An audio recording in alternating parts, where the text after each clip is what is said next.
நாச்சியார் திருமொழி ஏழாம் திருமொழி கற்பூரம் நாறுமோ. சீதா பிராட்டியைப் போலே வழியிலே வந்த ஒரு குரங்கான திருவடியிடம், அதாவது அனுமனிடம் எம்பெருமானுடைய அனுபவத்தை விசாரிக்க வேண்டாதே. எம்பெருமானின் அந்தரங்க கைங்கரிய பரரான பகவத் அனுபவத்தில் தேசிகரானவரிடம், அதாவது தேர்ந்தவரிடம் கேட்கும் பாக்கியத்தை பெற்றாள் ஆண்டாள். ஸ்வப்னத்தின் முடிவில், அதாவது கனவின் முடிவில் எம்பெருமானுடன் ஒரு கூடலும் ஏற்பட்டிருக்க வேண்டும். அதனாலேயே எம்பெருமானின் அதராமிருதம் எப்படி இருக்கும் என்பதை நினைத்து பார்த்து சங்கத்தாழ்வானிடம், ஸ்ரீ பாஞ்சஜன்யத்திடம் வினவுகிறாள் ஆண்டாள். சங்கத்தாழ்வானிடம் எம்பெருமானின் அதராமிருதத்தை பற்றி கேட்பதற்கு காரணங்கள்: ஒரு அரசியின் அந்தப்புரத்திலும் கூணர் குள்ளர் போன்றவர்கள் அரசர் மற்றும் அரசியாரின் ஆனந்தத்திற்காக இருப்பதைப் போல எம்பெருமானுடன் எப்பொழுதும் பிரியாமல் அந்தரங்கத்திலும் உடன் இருப்பதால், எம்பெருமான் எப்பொழுதெல்லாம் விரும்பினாலும் அவனுடைய திருவாயில் வைத்து ஊதும் பொழுது எம்பெருமானின் அதராமிருதத்தை இவன் பருகுவதால், எப்பொழுதும் எம்பெருமானை பிரியாமல் உடன் இருப்பதால், அதாவது திருவாழியை எய்து எதிரிகளை அழிப்பான், ஆனால் திருச்செங்கு எப்பொழுதும் எம்பெருமான் கை கழலாமல் இருக்கும். மேலும் எம்பெருமானின் கரிய திருமேனிக்கு பரபாகமாக எதிர் நிறமாக வெளுத்த நிறத்தில் இருப்பதால் இந்த சேர்த்தி மிகவும் அனுபவிக்கத்தக்கது. இப்படியெல்லாம் இருப்பதால் சங்கத்தாழ்வானிடத்திலே பேசினாலும் கேட்டாலும் அது எம்பெருமானிடத்திலே பேசுவது மற்றும் கேட்பது போல ஆகையாலே அவனை வினவுகிறாள் ஆண்டாள். முதல் பாசுரம். எம்பெருமானின் வாயாமிருதத்தை எப்பொழுதும் அனுபவிப்பதால் அதன் சுவை உனக்கு தெரிந்திருக்குமே, அது எப்படி இருக்கும் என்று எனக்கு கூறுவாயா என்று அவனை கேட்கிறாள் ஆண்டாள். பாசுரம். கற்பூரம் நாறுமோ, கமலப்பூ நாறுமோ, திருப்பபல செவ்வாய்தான் தித்தித்திருக்குமோ, மறுபொசித்த மாதவன் தன் வாய்ச்சுவையும் நாற்றமும் விருப்புற்று கேட்கின்றேன் சொல்லாளி வெண் சங்கே. பொருள். கம்பீரமாய் வெளுத்த நிறத்தில் இருக்கும் ஸ்ரீ பாஞ்சஜன்ய ஆழ்வானே, குவலையாபீடம் என்னும் யானையின் கொம்பை முறித்த கண்ண பிரானின் திருவதர ரசத்தையும் வாசனையையும் ஆசையோடே உன்னை கேட்கின்றேன். அந்த எம்பெருமானின் பவளம் போன்ற சிவந்த திருவதரம் பச்சை கற்பூரம் போன்ற வாசனை வீசுமோ, அல்லது தாமரை பூ போன்ற வாசனை வீசுமோ, இனிப்பான ரசத்தை கொண்டிருக்குமோ, நீ எனக்கு கூறுவா. இரண்டாம் பாசுரம். எதிரிகளை அழிப்பது போலே அடியார்களை வாழ வைக்கவும் வேண்டும். நீ எப்படி மற்றவர்களுக்காகவே பிறந்து வளர்ந்தாயோ அவ்வாறே உன்னுடைய காரியங்களும் இருக்க வேண்டும் என்கிறாள். பாசுரம்.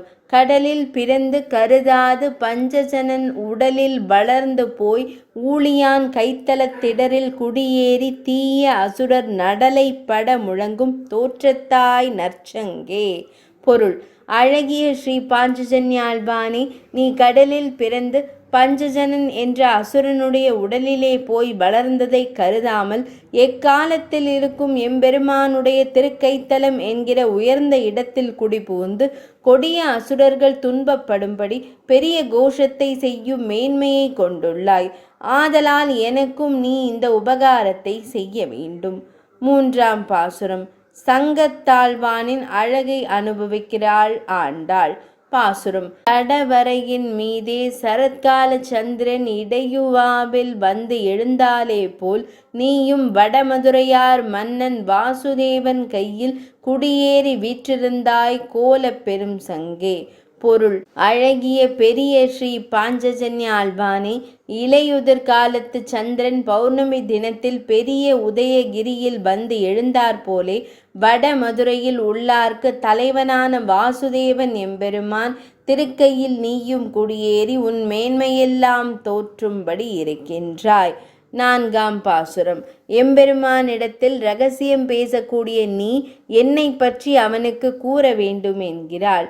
பாசுரம். சந்திர மண்டலம் போல் தாமோதரன் கையில் அந்தரம் ஒன்றின்றி ஏறி அவன் செவியில் மந்திரம் கொள்வாயே போலும் பலம் புரியே இந்திரனும் உன்னோடு செல்வத்துக்கேலானே. பொருள் வலம்புரி சங்கே தாமோதரன் எம்பெருமான் திருக்கையில் சந்திர மண்டலம் போலே இடை விடாமல் இருந்து கொண்டு அவனுடைய காதில் இரகசியம் பேசுவதை போலே இருக்கின்றாய்.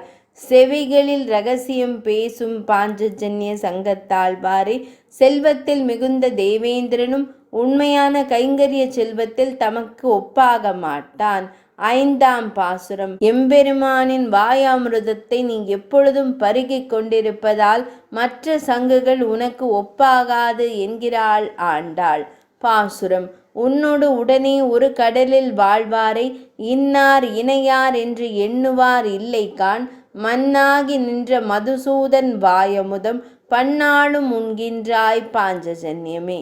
பொருள் ஸ்ரீ பாஞ்சஜன்ய ஆழ்வானே, ஒரே கடலில் உன்னோடு கூடவே வாழ்கின்றவர்களான சங்கங்கள் முதலான மற்றும் பலரை ஒரு பொருளாகவும் மதிப்பாரில்லை பார். நீ ஒருவனே எல்லோருக்கும் தலைவனான மதுசூதனன் எம்பெருமானின் வாயமிருதத்தை பல காலமாக பருகிக் கொண்டிருக்கிறாய். ஆகையால் நீயே பாக்கியவான். 6ஆம் பாசுரம். எம்பெருமானுடைய வாய் தீர்த்தத்திலேயே நீராடும் பாக்கியம் பெற்றவனே என்று அவனை கொண்டாடுகிறாள் ஆண்டாள். பாசுரம். போய் தீர்த்தம் ஆடாதே நின்ற புனர் மருதம் சாய் தீர்த்தான் கைத்தலத்தே ஏறி குடிகொண்டு செய் தீர்த்தமாய் நின்று செங்கன்மால் தன்னுடைய வாய் தீர்த்தம் பாய்ந்தாட வல்லாய் வலம்புரியே. பொருள் வலம்புரி சங்கே, வெகு தூரம் நடந்து போய் கங்கை முதலிய புண்ணிய நதிகளிலே நீராட வேண்டிய கஷ்டங்களை படாமல் நாரத சாபத்தாலே மரமாய் நின்ற இரட்டை மருத மரங்களை சாய்த்து தள்ளின கண்ணபிரானுடைய திருக்கை தலத்தின் மேலேறி அங்கேயே நிரந்தரமாக வாசம் செய்து கொண்டு மிகவும் உயர்ந்த தீர்த்தமாகிய புண்ணிய நீராகிய சிவந்த கண்களை உடைய சர்வேஸ்வரனுடைய வாயில் உள்ள தீர்த்தத்திலே நன்றாக படிந்து நீராடும் பாக்கியத்தை பெற்றுள்ளாய். 7ஆம் பாசுரம். எம்பெருமான் திருக்கைகளிலேயே சயனித்திருக்கும் ஸ்ரீ பாஞ்சஜன்ய ஆழ்வானின் பாக்கியத்தை கொண்டாடுகிறாள் ஆண்டாள். பாசுரம். செங்கமல நான் மலர் மேல் தேனுகரும் அன்னம் போல் செங்கற்கருமேனி வாசுதேவனுடைய அங்கை தலமேறி அன்னவசம் செய்யும் சங்கரையா, உன் செல்வம் சால அழகியதே. பொருள் புதிதாக மலர்ந்த செந்தாமரை மலரில் படிந்து தேனை நுகரும் அன்ன பறவை போன்று சிவந்த திருக்கண்களையும் கரிய திருமேனியையும் உடைய கண்ணன் எம்பெருமானின் அழகிய திருக்கை தலத்தின் மேலேறி சயனித்திருக்கிற சங்குகளின் தலைவனான ஸ்ரீ பாஞ்சஜன்யமே, உன்னுடைய கைங்கரிய செல்வமானது மிகவும் சிறந்தது. 8ஆம் பாசுரம். பெண்கள் எல்லோரும் ஸ்ரீ பாஞ்சஜன்யத்திடம் கோபப்படுவதை கூறுகிறாள் ஆண்டாள். பாசுரம். 9 சொல்லில் உலகளந்தான் வாயுமுதம் கண்படை கொள்ளில் கடல் வண்ணன் கைத்தலத்தே, பெண்படையார் உன்மேல் பெரும் பூசல் சாற்றுகின்றார் பண்பல செய்கின்றாய் பாஞ்சஜன்யமே. பொருள் ஸ்ரீ பாஞ்சஜன்யமே, நீ உண்பதோ திருவுலகளந்தருளின எம்பெருமானுடைய திருவாயிலுள்ள அமிர்தம். நீ சயனித்து கொள்வதோ கடல் போன்ற நிறத்தை உடையவனான அந்த எம்பெருமானுடைய திருக்கரத்திலே. இப்படி இருப்பதாலே பெண் குலத்தவர்கள் எல்லோரும் உன் விஷயமாக பெரிய கூச்சல் போடுகின்றனர். எங்களை விட்டு நீ மட்டும் எம்பெருமானை அனுபவிக்கும் அநியாயமான காரியத்தை செய்கிறாய். இது சரியானதா? 9ஆம் பாசுரம். சென்ற பாசுரத்தை போலே இதிலும் பெண்கள் எல்லோரும் ஸ்ரீ பாஞ்சஜன்ய ஆழ்வானிடம் கோபப்படுவதை கூறுகிறாள் ஆண்டாள். பாசுரம். 16ஆம் ஆயிரவர் தேவிமார் பார்த்திருப்ப மதுவாயில் கொண்டாற்போல் மாதவன் தன் வாய் அமுதம் பொதுவாக உண்பதனை புக்கு நீ உண்டக்கால் சிதையாரோ உன்னோடு செல்வ பெருஞ்சங்கே. பொருள் எம்பெருமானை எப்பொழுதும் அனுபவிக்கும் பெருஞ்செல்வத்தை பெற்றுள்ள ஸ்ரீ பாஞ்சஜன்ய ஆழ்வாரே, 16,000 தேவிமார்கள் கண்ணன் எம்பெருமானின் வாயாமிருதத்தை பருகலாம் என்று பார்த்திருக்க, எம்பெருமானின் அடியார்கள் எல்லோரும் பகிர்ந்துண்ண வேண்டிய அந்த எம்பெருமானின் வாயாமிருதத்தை நீ ஒருவனே ஆக்கிரமித்து தேனை உண்பது போல் உண்டால் மற்ற பெண்கள் உன்னுடன் வாதம் செய்ய மாட்டார்களோ? 10ஆம் பாசுரம். இந்த 10 பாசுரங்களை கற்றவர்களுக்கு பலன் கூறி முடிக்கிறாள் ஆண்டாள் நாச்சியார். பாசுரம். பாஞ்சஜன்யத்தை பத்மநாபனோடும் வாய்ந்த பெரும் சுற்றம் ஆக்கிய வன்புதுவை ஏய்ந்த புகழ் பட்டர்பிரான் கோதை தமிழ் ஈரைந்தும் ஆய்ந்தேத்த வல்லார் அவரும் அணுக்கரே.